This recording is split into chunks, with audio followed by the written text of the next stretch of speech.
Welcome back to the Avoidant Effect, where we uncover the hidden psychology behind avoidant attachment, emotional distance, and the relationship patterns most people never understand. What if an avoidant coming back isn't actually proof that they are ready for you? What if their sudden warmth, attention, and curiosity are not the same thing as genuine emotional change? In this video, you'll discover how to recognize the difference between someone who truly wants to rebuild the relationship and someone who simply misses the security of knowing you were always there.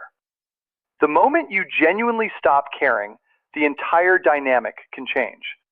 Most people assume that when an avoidant pulls away, the relationship has reached its final chapter. They see the silence as proof that the person has moved on and will never look back. It feels logical. It feels finished. But attachment psychology tells a more complicated story. For someone with avoidant patterns, your decision to stop chasing may sometimes trigger a completely different emotional response. And the strange part is that it often happens right when you are finally beginning to heal. You stop checking your phone. You stop waiting for a message. You stop wondering what they're thinking. Your life starts becoming peaceful again. Then suddenly, they appear. It might be a simple message, a reaction to something you posted, a casual question, or a memory they suddenly bring up. At first, it can feel like everything you hoped for has finally happened. You may think they finally understand your value, but reaching out does not automatically mean they've changed. One of the biggest misunderstandings about avoidant attachment is believing that emotional distance always means the person has no feelings. Someone can avoid intimacy while still experiencing powerful emotions underneath. They can miss you without being prepared for a healthy relationship. They can fear losing you without knowing how to keep you. Those differences matter. People with avoidant tendencies often rely on protective strategies that reduce emotional discomfort and preserve their sense of independence. These patterns can become deeply automatic, sometimes developing from earlier experiences where closeness felt unsafe or unreliable. That is why someone can appear completely calm while internally feeling unsettled. For a long time, the relationship may follow a predictable pattern. You reach out, they withdraw. You try harder, they create more space. Eventually, both of you become trapped in the same cycle. Then you stop, not to manipulate them, not to make them jealous, but because you finally accept that you cannot keep abandoning yourself for someone else's attention. That is when the emotional balance can shift. The person who once assumed you would always be available suddenly isn't certain anymore. The predictable pattern disappears, and that uncertainty can awaken emotions they had been keeping at a distance. But here's where people often get confused. They assume the avoidant has suddenly realized they are deeply in love. Sometimes that may be true, but sometimes what appears to be love is actually discomfort with losing emotional security, familiarity, or control. Predictability can feel safe. Knowing you are still there can provide reassurance even when someone struggles with intimacy. Once that certainty disappears, old attachment fears may surface. This can explain why an avoidant sometimes reaches out after weeks or months of silence, especially when you seem to be moving forward. They may tell themselves they're only checking in, looking for closure, or simply being friendly. But underneath those explanations, their emotional system may simply be reacting to a relationship dynamic that has changed. That's why you should never assume that every return means a new beginning. Instead, ask better questions. Has their behavior actually changed? Are their actions consistent? Are they taking responsibility? Are they communicating openly? Or are they simply reopening the same cycle? Understanding avoidant behavior isn't about labeling someone as good or bad. It's about recognizing patterns clearly enough that you stop blaming yourself and stop searching for hidden meanings in every message. Sometimes the most important sign of growth isn't that they come back. It's that you no longer need them to. More importantly, understanding this pattern can help you protect yourself from getting pulled into the same cycle again and again. Welcome back to the Avoidant Effect, where we explore attachment styles, relationship psychology, and the hidden patterns behind human behavior. If you find these topics helpful, subscribe, and turn on notifications so you don't miss the next video. Now, let's look at what can happen when an avoidant notices that you have genuinely stopped caring, and why this moment can completely change the way you understand your past relationship. One of the biggest misconceptions about avoidant attachment is that an avoidant person simply does not care. Human behavior is much more complicated than that.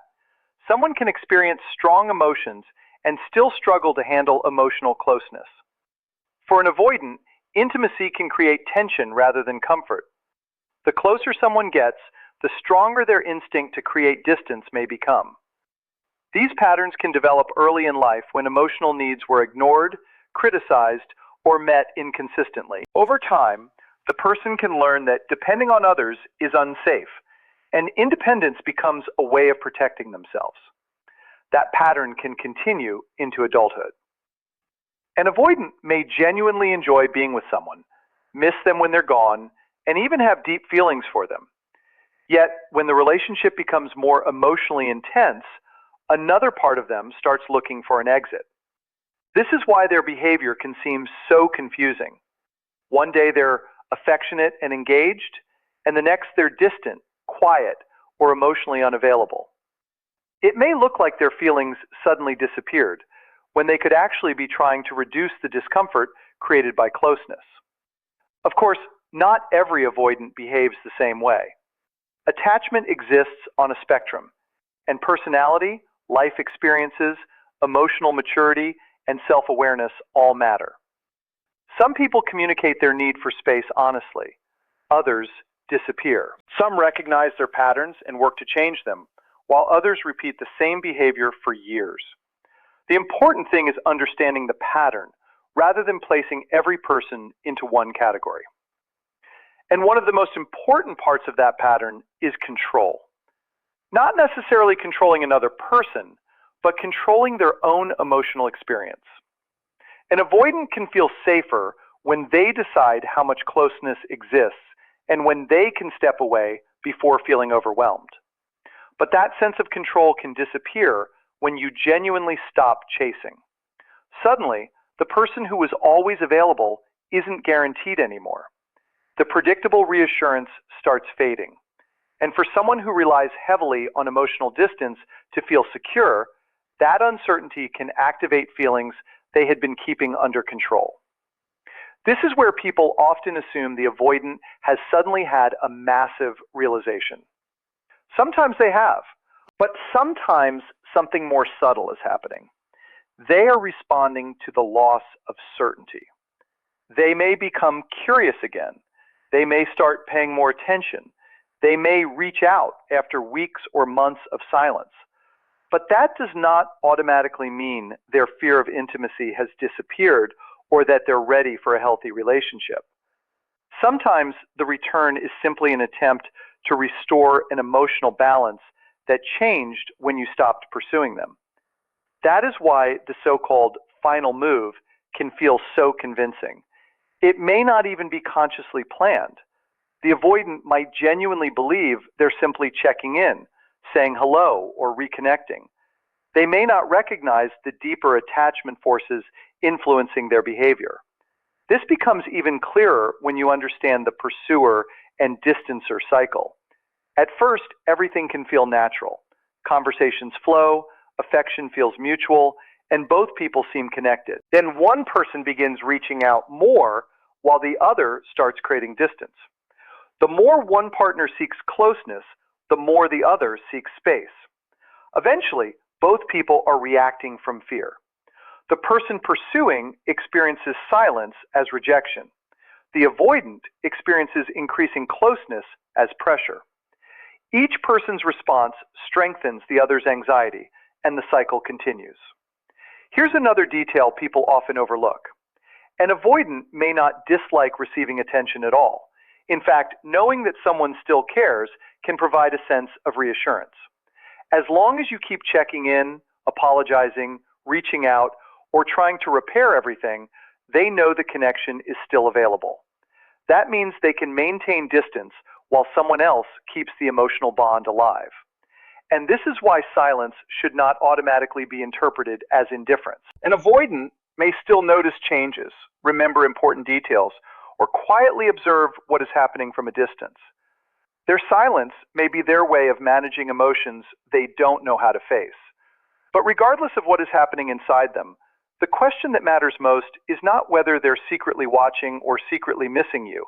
It's whether their actions are finally showing the emotional consistency, accountability, and vulnerability required for something healthy. Emotional distance can create a strange sense of control, but it is usually not about controlling another person. It is about controlling internal discomfort. When emotional closeness increases, vulnerability rises with it.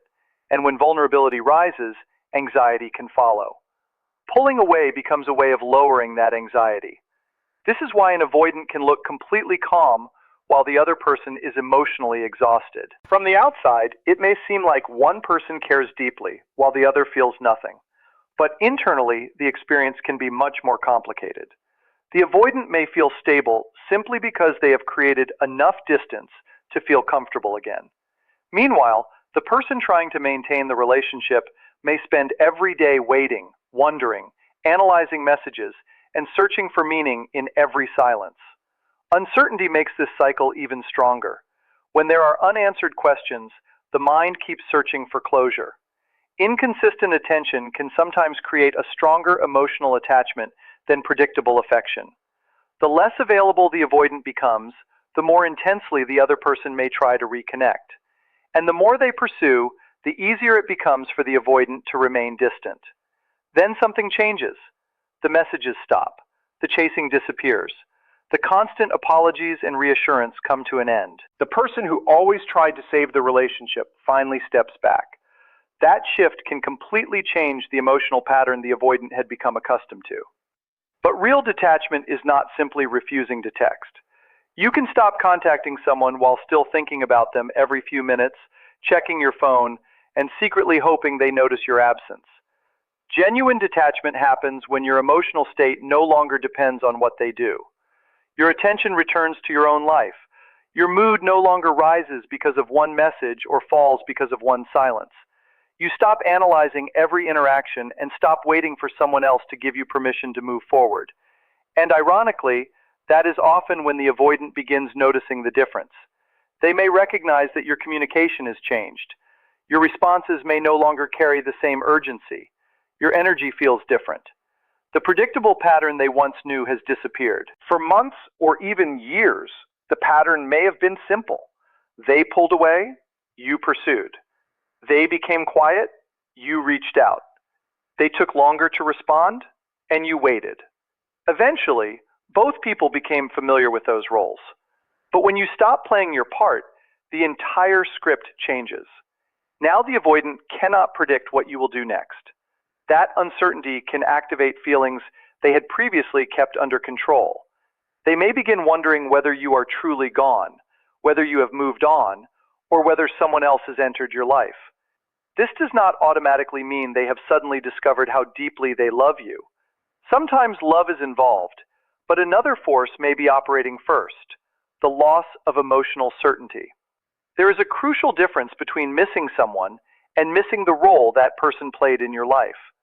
They may miss your attention, your consistency, your reassurance, or simply knowing that you would always be there. Those feelings can be completely real, but they are not automatically proof of vulnerability, accountability, or lasting commitment.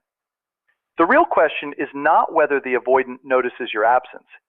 It is whether they are capable of responding to that absence with genuine emotional growth. They may miss your presence, your consistency, or simply the comfort of knowing you would always be there. But missing those things does not automatically mean they are ready for vulnerability, accountability, or a committed relationship. This is why an avoidant can suddenly return with warmth and curiosity, only to become distant again once they feel secure that the connection is still available. Often, the first sign is incredibly small. The silence ends without a dramatic apology or a declaration of love. Instead, a simple message appears. Maybe they ask how you have been. Maybe they react to something you posted, send an old photo, mention a memory, or bring up an inside joke only the two of you understand. At first, it feels harmless. Then the messages become more frequent. They ask about your work, your family, your plans, or what has been happening in your life. For a moment, it can feel like the relationship is coming back to life, but this is where many people become confused. There may be attention without clarity, warmth without accountability, and curiosity without any real conversation about the problems that created the distance. The emotional connection begins moving again, but the relationship itself is not necessarily moving forward. That difference matters. Reconnecting is not the same as repairing. Re-engagement restores contact. Genuine repair requires rebuilding trust, addressing past problems, accepting responsibility, and creating a healthier path. One of the most common forms of re-engagement is the unexpected check-in. After weeks or even months of silence, you might receive something as simple as, "I was thinking about you," or "How have you been?" These words are not necessarily manipulative or meaningless. The important question is what follows them. Does the conversation lead to honesty? Do they acknowledge what happened? Do their actions become consistent? Or are they simply reopening the emotional door without being prepared to walk through it? Then there is another powerful pattern, intermittent reinforcement.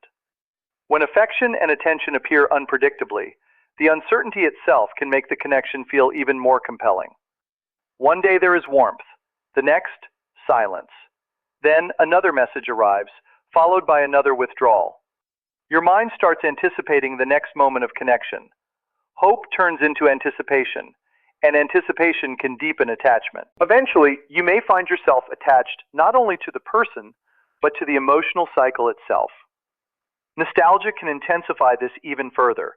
They bring up old trips, songs, conversations, anniversaries, or private jokes.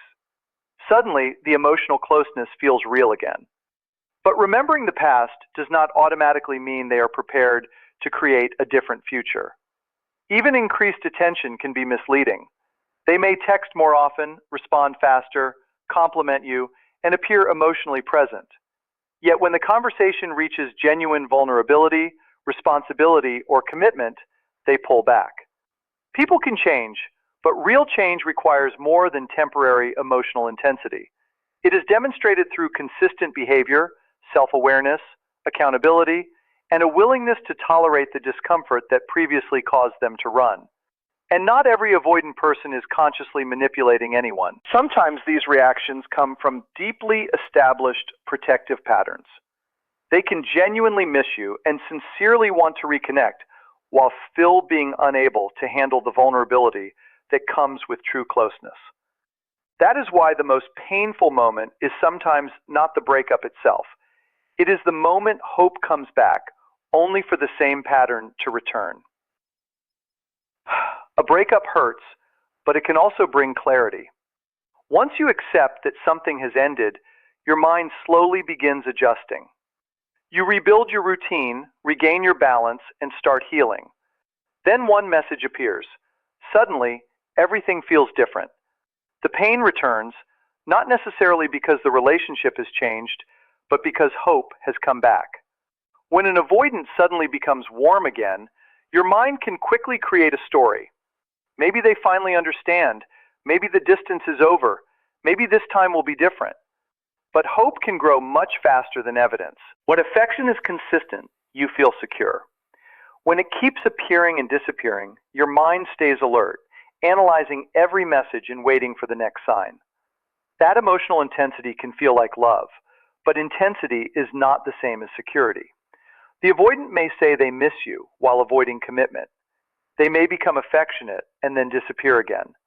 They may tell you that you matter while refusing to provide the consistency you need. Your heart hears one message, while their behavior tells another story. And this is where people often start making excuses. You tell yourself they need more time. You believe one more conversation will fix everything. But patience cannot replace the emotional work someone refuses to do. Real change requires accountability, awareness, and consistent action. The danger is that while waiting for someone to become available, you may overlook people who already are. Your relationship may have ended, But emotionally, you remain attached to unfinished business. Months pass, then years, while every message creates hope and every disappearance creates pain.